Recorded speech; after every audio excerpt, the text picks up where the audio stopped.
What if the strongest response was no response at all? Imagine people expecting a reaction, anger, defensiveness, explanation, and instead they get calm, stillness, indifference. Not because you don't care, but because you choose not to be controlled. When you become truly unbothered, something strange happens. People get confused, they get uncomfortable, and suddenly you're the one with power. This isn't about being cold, it's about being untouchable. Number 1, detachment is often misunderstood because people confuse it with apathy. They assume that if you're not reacting, not engaging, not visibly affected, then you must not care. But that's a shallow interpretation, and it's usually coming from people who are deeply dependent on emotional reactions, their own or yours. True detachment has nothing to do with being numb or indifferent. It's about control. It's about choosing where your attention goes and where it doesn't, because attention is the gateway to emotion, and emotion is the gateway to action. When you detach, you're not shutting down your feelings, you're regulating them. You're saying, I decide what deserves my energy. That alone puts you in a different psychological category than most people. Most people live in a constant state of emotional availability. Every comment, every opinion, every perceived slight has immediate access to their nervous system. They react before they think, defend before they understand, explain before they've even decided whether the situation is worth engaging with. This isn't passion or honesty, it's lack of control. Detachment interrupts that automatic pattern. It creates a pause between stimulus and response, and that pause is where power lives. In that space, you're no longer being dragged around by other people's moods, expectations, or provocations. You're acting from choice rather than compulsion. Detachment also forces you to confront an uncomfortable truth about yourself. Much of what feels like caring is actually fear. Fear of being misunderstood, fear of being disliked, fear of losing status, approval, or relevance. When you detach, those fears become visible because you're no longer constantly soothing them with reactions. You begin to see how often you were engaging, not because something mattered, but because your ego felt threatened. Detachment strips that away. It removes the emotional leverage other people have over you because leverage only exists when they can reliably provoke a response. This is why detachment feels unsettling at first. You're breaking a lifelong habit of over-identifying with external events. You're learning to observe instead of absorb. You still notice what's happening, you still understand the implications, and you still care about outcomes that genuinely matter to you. But you're no longer emotionally merging with every situation. You're standing slightly apart from it, grounded in your own values, rather than pulled into someone else's emotional current. That distance doesn't make you cold. It makes you precise. It allows you to respond when it's strategic, remain silent when it's wise, and disengage when continuing would cost more than it's worth. Number 2, most triggers aren't about what actually happened. They're about what the event means to your ego. Someone speaks in a certain tone, questions your decision, ignores your message, or disagrees with you publicly, and suddenly there's a surge of emotion that feels urgent and justified. But if you slow it down and look closely, the reaction isn't coming from a real threat. It's coming from a perceived attack on how you see yourself, or how you want to be seen. The ego interprets these moments as challenges to identity, status, intelligence, or worth, and it demands immediate action to restore balance. That demand is the trap, because it convinces you that reacting is necessary when, in reality, it's optional. Ego traps work because they feel personal. The ego frames neutral or ambiguous situations as deliberate offenses, turning ordinary interactions into tests of respect or dominance. When you fall into that frame, you start performing instead of choosing. You explain yourself to people who aren't listening, argue with people who aren't open, and defend positions that don't actually define you. The ego wants to win, to be right, to be validated, and it pushes you to engage even when the engagement costs you clarity, composure, and time. The more reactive you are, the more predictable you become, and predictability makes you easy to provoke. What makes ego traps especially powerful is that they disguise themselves as self-respect. The voice in your head says, I can't let that slide, or if I don't respond, it means I'm weak, or they need to know they're wrong. But self-respect isn't about constant defense. It's about discernment. It's knowing which battles are real and which ones only exist to keep you emotionally hooked. When you respond to every trigger, you're letting other people define what matters to you, and that quietly erodes your sense of autonomy. Recognizing ego traps requires honesty because it forces you to admit that not every emotional surge is justified. Sometimes the discomfort you feel isn't a signal to act, but a signal to observe. When you pause and ask yourself what exactly is being threatened, the answer is often an image, a narrative, or an expectation, not something essential. Detaching from that image doesn't diminish you, it stabilizes you. It allows you to step out of reaction mode and into awareness, where you can see the situation clearly without the urgency to prove, correct, or dominate. Number 3, silence is uncomfortable for most people because it removes the familiar structure of emotional exchange. Conversations, arguments, and confrontations usually follow predictable patterns. Someone speaks, someone reacts, tension escalates, and resolution comes through dominance, agreement, or exhaustion. Silence interrupts that pattern entirely. When you don't immediately respond, explain, or defend yourself, you take control of the rhythm. You're no longer dancing to someone else's tempo. That absence of reaction creates uncertainty, and uncertainty makes people uneasy, especially those who rely on emotional feedback to feel in control. What gives silence its power is that it forces others to sit with their own intentions. When you don't fill the space, they're left to hear themselves. Their words hang in the air without reinforcement or resistance, and that often exposes the weakness in what they're saying. People who provoke are usually seeking something: validation, conflict, reassurance, or superiority. Silence denies them all of it at once. It doesn't escalate, but it doesn't submit either. It simply refuses to participate in a dynamic that benefits them more than it benefits you. Silence also signals self-trust. It communicates, without saying a word, that you don't need to rush to be understood. You're not scrambling to correct perceptions or control narratives. You're comfortable letting time, consistency, and action speak on your behalf. This kind of silence isn't passive, it's deliberate. It's a choice to conserve energy and maintain clarity rather than spend both on exchanges that lead nowhere.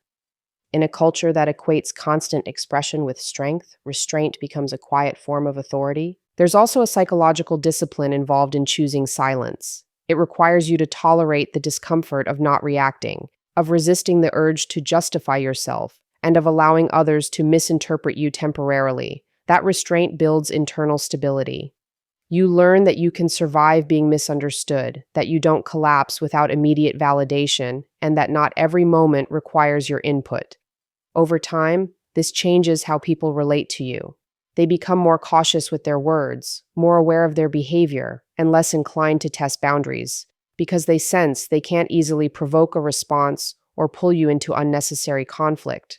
Number 4, being right feels satisfying. But that satisfaction is short-lived and often comes at a cost most people don't calculate in the moment. Arguments rarely end with mutual understanding. They end with drained energy, heightened tension, and a lingering sense of unrest that follows you long after the conversation is over. The need to be right pulls you into battles that consume attention and emotional bandwidth, even when the outcome changes nothing meaningful. Peace, on the other hand, compounds. It affects how you think, how you sleep, how you show up in your work and relationships. When you prioritize peace, you're choosing long-term stability over momentary validation. The desire to be right is usually less about truth and more about identity. When someone challenges your opinion, it can feel like they're challenging your intelligence, values, or worth.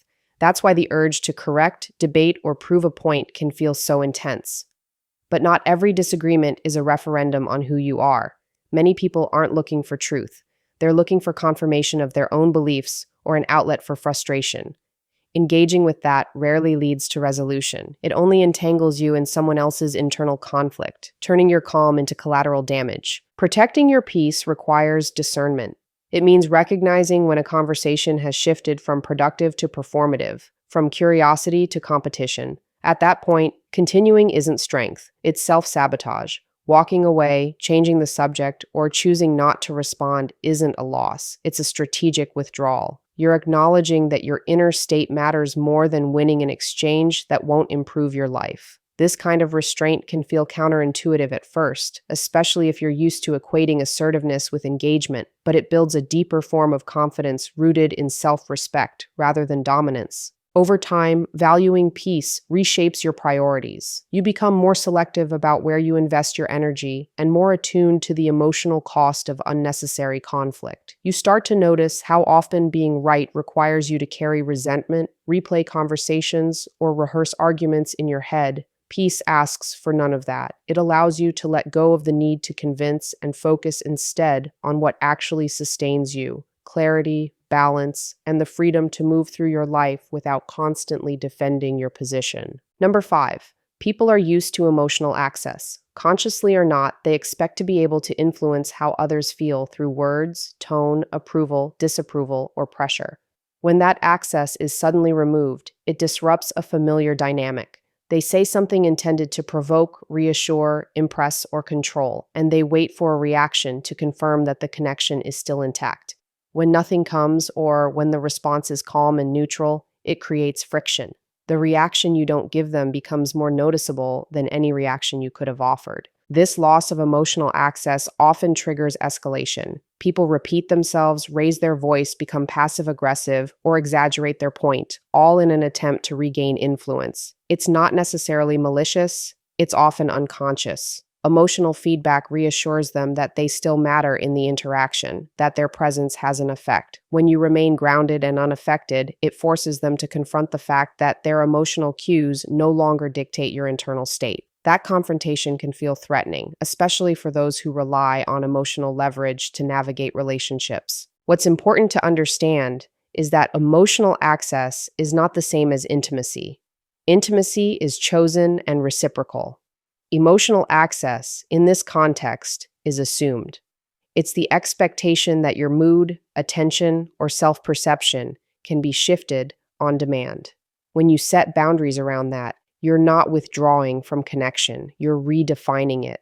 You're signaling that engagement with you requires respect, clarity, and mutual presence, not manipulation or provocation. This shift changes the power balance, and power shifts almost always produce visible reactions. Remaining emotionally inaccessible doesn't mean being distant or cold. It means your inner world is no longer open to casual intrusion. You still listen, still observe, still understand what's being said, but you don't internalize every external stimulus. You decide what gets through and what doesn't. That decision-making process is what unsettles people because it removes their ability to predict or control your responses. Over time, those who thrive on emotional volatility lose interest, while those capable of genuine communication adjust their approach. The reactions you witness are less about you and more about the discomfort people feel when their usual methods stop working. People are used to emotional access. Consciously or not, they expect to be able to influence how others feel through words, tone, approval, disapproval, or pressure. When that access is suddenly removed, it disrupts a familiar dynamic. They say something intended to provoke, reassure, impress, or control, and they wait for a reaction to confirm that the connection is still intact. When nothing comes, or when the response is calm and neutral, it creates friction. The reaction you don't give them becomes more noticeable than any reaction you could have offered. This loss of emotional access often triggers escalation. People repeat themselves, raise their voice, become passive-aggressive, or exaggerate their point, all in an attempt to regain influence. It's not necessarily malicious, it's often unconscious. Emotional feedback reassures them that they still matter in the interaction, that their presence has an effect. When you remain grounded and unaffected, it forces them to confront the fact that their emotional cues no longer dictate your internal state. That confrontation can feel threatening, especially for those who rely on emotional leverage to navigate relationships. What's important to understand is that emotional access is not the same as intimacy. Intimacy is chosen and reciprocal. Emotional access, in this context, is assumed. It's the expectation that your mood, attention, or self-perception can be shifted on demand. When you set boundaries around that, you're not withdrawing from connection, you're redefining it. You're signaling that engagement with you requires respect, clarity, and mutual presence, not manipulation or provocation. This shift changes the power balance, and power shifts almost always produce visible reactions. Remaining emotionally inaccessible doesn't mean being distant or cold. It means your inner world is no longer open to casual intrusion. You still listen, still observe, still understand what's being said, but you don't internalize every external stimulus. You decide what gets through and what doesn't. That decision-making process is what unsettles people because it removes their ability to predict or control your responses. Over time, those who thrive on emotional volatility lose interest, while those capable of genuine communication adjust their approach. The reactions you witness are less about you and more about the discomfort people feel when their usual methods stop working. Number 6. Unbothered people are not passive or detached from life. They are selective. What separates them from everyone else is not emotional coldness, but a ruthless clarity about what deserves their attention and what doesn't. They understand that energy is finite, and every moment spent reacting to trivialities is a moment stolen from something that actually moves their life forward. This clarity doesn't come from indifference, it comes from hard-earned awareness. They've learned, often through exhaustion, that not everything that demands attention is worthy of it, and that most distractions arrive disguised as urgency. Deciding what matters requires confronting internal noise before external noise. Many people feel overwhelmed not because life is too demanding, but because they've never established criteria for importance. Everything feels equally pressing, equally personal, equally deserving of reaction. Unbothered people reject that flat hierarchy. They prioritize based on values, long-term consequences, and alignment with their goals, not on emotional intensity or social pressure. This means they can watch chaos unfold without being pulled into it, because they've already decided where their focus belongs. When something doesn't meet their internal standard, it simply doesn't register as a problem worth solving. Ruthlessness, in this context, isn't cruelty. It's decisiveness. It shows up as the willingness to disappoint others rather than abandon yourself. It means letting conversations end, relationships fade, and expectations remain unmet when they conflict with what truly matters. This can be deeply uncomfortable, especially if you're used to being accommodating or reactive. But unbothered people accept that discomfort as the price of self-respect. They don't negotiate with guilt or over-explain their choices because they trust their own judgment more than external approval. Over time, this ruthless discernment reshapes their inner world. Mental clutter decreases. Emotional spikes become rare. There's a steadiness that comes from knowing you're not constantly being pulled off course by every opinion, demand, or provocation. Others may interpret this as aloofness or arrogance, but it's neither. It's the calm that emerges when you've stopped outsourcing your priorities. By deciding, clearly and repeatedly, what matters and what doesn't, unbothered people create a life that feels intentional rather than reactive, spacious rather than chaotic. Being unbothered isn't about shutting down, it's about standing firm. When you stop reacting on impulse, you start acting with intention. Calm becomes your default, not your reward. And that quiet control is what changes everything.